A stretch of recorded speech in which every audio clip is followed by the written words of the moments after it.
Olá, bem-vindos a mais uma aula de ciências. Eu sou a professora Jéssica e na aula de hoje nós veremos sobre a poluição da água e as suas consequências. Vamos lá? Quando a gente fala sobre a poluição da água, a gente vai entender primeiro quais são suas causas, para depois entender como é que suas consequências são geradas. Então vamos primeiro caracterizar como é que a gente sabe que um corpo hídrico está passando por um processo de poluição. E aí, para começar, a gente vai ver também os tipos de poluições que podem estar envolvendo esse processo. E aí a causa mais comum, se a gente for parar para pensar, para a poluição dos rios, vai ser aí porque nós não temos um saneamento básico adequado para toda a população e acaba que boa parte dos resíduos gerados diariamente por toda a população acaba tendo um destino incorreto. E esse destino incorreto, em algum momento, pode acabar gerando consequências, porque muitas das vezes esses resíduos podem acabar sendo encaminhados para os corpos d'água e eles não têm como se recuperar, e com isso, a gente vai ter inúmeras consequências. E aí, muitas vezes, o saneamento básico ou ele é precário, quando ele existe, ou em algumas áreas ele praticamente não existe de nenhuma forma. Então a poluição da água ela vai ser o quê? Vai ser resultado das consequências antrópicas, que são consequências desenvolvidas pelo homem, que vão tornar a água com a sua qualidade vão tornar essa qualidade duvidosa, vão torná-la imprópria para consumo e também vão deixá-la inviável para os seres vivos que dependem daquela água viver naquele ambiente. E aí, as suas propriedades acabam sendo alteradas e essa água poluída vai acabar trazendo consequências tanto para o ambiente natural quanto para o próprio homem que depende desse recurso. E aí, quando a gente fala sobre poluição da água, a gente vai estar se referindo a todo e qualquer tipo de contaminação desse recurso, tá? E como eu já falei lá no início, essa contaminação acaba sendo gerada pelo próprio ser humano através das atividades que ele vai desempenhar ao longo do seu dia. E esse tipo de contaminação, ela pode ser classificada em 3 grandes grupos, Seriam elas atividades agrícolas, atividades domésticas e atividades industriais. Cada uma delas vai impactar de alguma forma. Muitas das vezes você pode acabar contribuindo só com um desses tipos de atividade, mas algumas pessoas podem acabar influenciando, exercendo alguma ação nas 3 atividades, o que vai gerar consequências ainda mais sérias. E a gente vai começar caracterizando um pouquinho sobre cada uma dessas ações, como é que elas acabam sendo desencadeadas, e o que pode gerar. E além dessas 3 principais, a gente ainda tem uma quarta, que seria a contaminação por resíduos de cadáveres, tá? Mas, de forma geral, quem vai causar todas essas consequências vão ser a atividade humana, que vão, tornar a água aí, que teria suas 3 propriedades básicas, sem cor, sem cheiro e sem sabor, de uma forma totalmente variável. E a gente vai começar, então, caracterizando o que seria a atividade agrícola.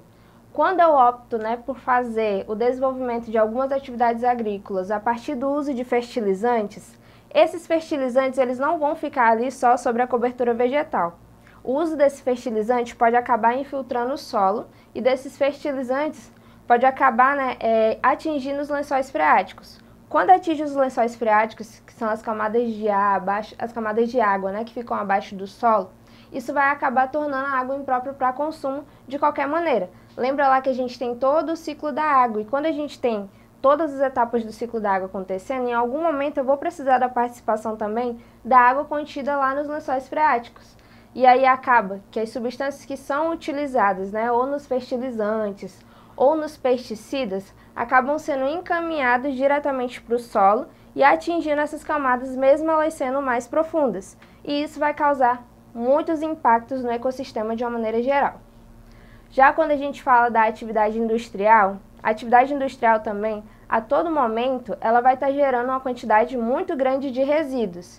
E esses resíduos poluentes, eles podem acabar sendo direcionados ou descartados diretamente nos rios e também no mar.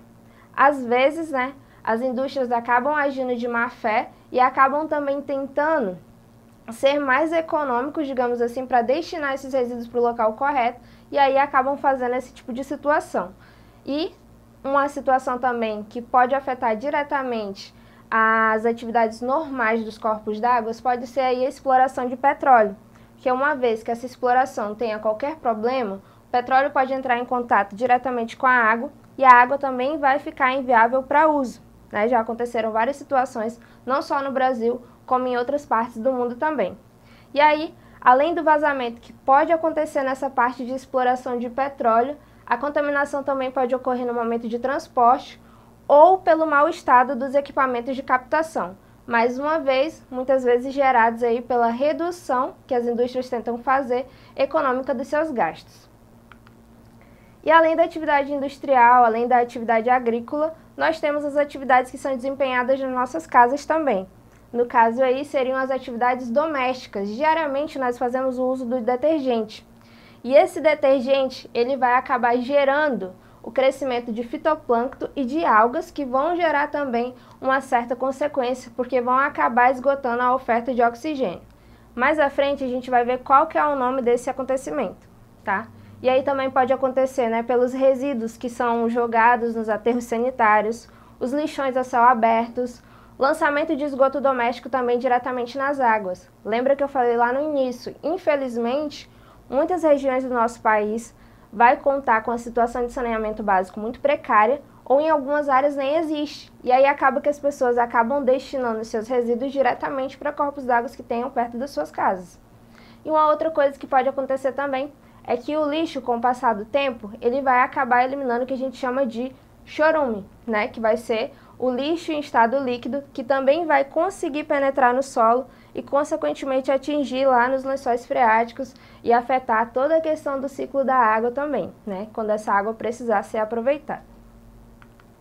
E aí, o lançamento dessas substâncias físicas e químicas na água, elas vão ser prejudiciais para a vida aquática dos animais que precisariam daquele corpo de água em potencial, né?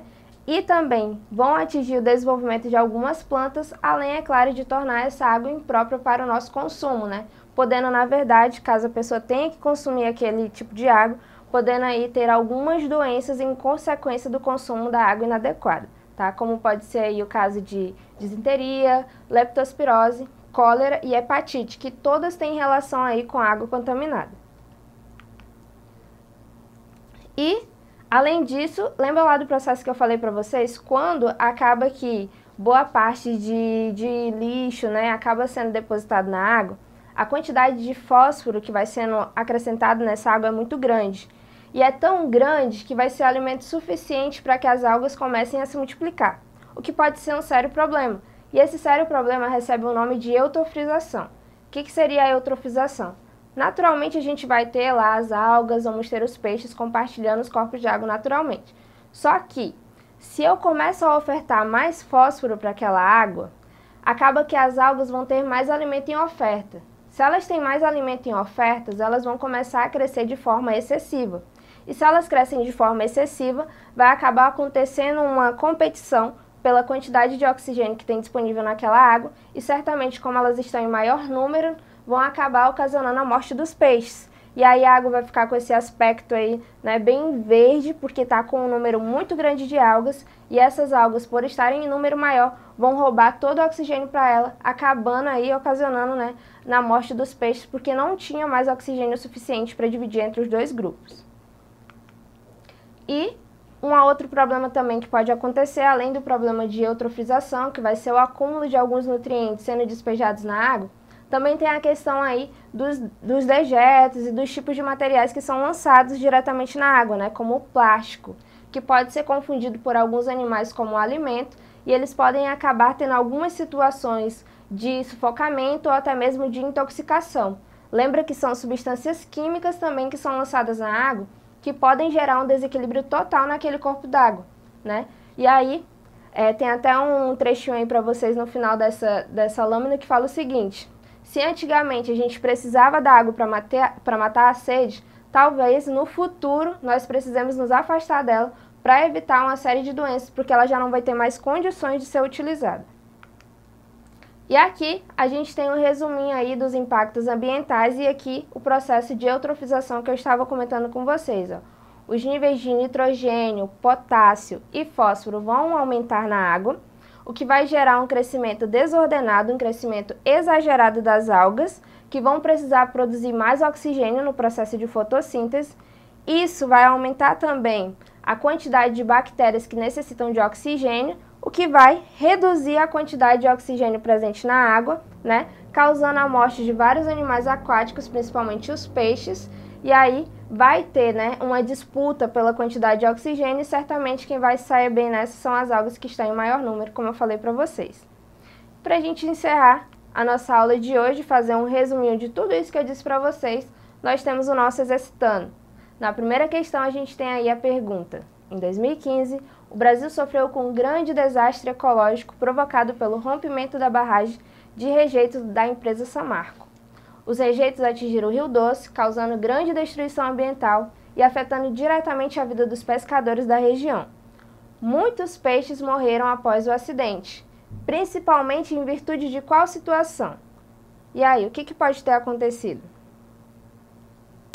Nesse caso, o problema que pode ter sido gerado aí, gente, pode ter sido a dificuldade de captar oxigênio. Lembra que se eu tenho aí uma quantidade maior de alguns nutrientes acontecendo ali, pode ser que as algas consigam se proliferar, né? E pode ser também que a quantidade de oxigênio disponível naquela água tenha sido diminuído bruscamente e, além disso também, boa parte desse material pode estar impedindo o processo de respiração dos peixes. Lembra que a gente já estudou sobre eles e vimos que para que eles realizem um processo de respiração, eles precisam retirar o oxigênio contido da água e para isso eles vão utilizar as suas brânquias. Mas se existe alguma substância que impede o funcionamento dessa parte do corpo deles, certamente o processo de respiração não ocorre e como seres aeróbicos eles vão acabar morrendo. E aí, na segunda questão, uma pergunta base da nossa aula de hoje, que pergunta como se caracteriza a poluição hídrica. E aí, quais são as características de um corpo de água poluído? Nesse caso, a gente vai ter aí a introdução, né, o acréscimo de matéria ou energia em quantidade suficiente para promover a alteração das propriedades físico-químicas de um corpo d'água. Lembra que naturalmente a água não é para ter cheiro, não é para ter sabor e não é para ter cor. E aí se de repente eu começo a adicionar algumas substâncias, todas essas propriedades não vão conseguir existir. E a questão 3. Quais são as principais fontes responsáveis pela poluição das águas? E aí? Nesse caso, nós temos aí os lançamentos de resíduos gerados pelas indústrias, temos também as consequências das atividades agrícolas, né, como o uso de pesticidas e uso de fertilizantes. Também temos as atividades cotidianas, né, as atividades do nosso dia a dia, que pode ser o lançamento, por exemplo, de esgotos domésticos, esgotos comerciais, resíduos hospitalares e até mesmo descarte de detergentes, tá bom? E por último, entre as doenças que são transmitidas através da água, quais dessas a gente pode citar? Nesse caso, nós temos aí 3 doenças que vão ter relação com o consumo de água contaminada. Temos aí letra A, no caso a febre tifoide, a cólera e a leptospirose, que acabam sendo adquiridas quando a pessoa vai ter contato com a água contaminada, tá? Então essa foi a nossa aula de hoje. Vocês podem acessá-la mais vezes lá na plataforma Eduque e até a próxima aula.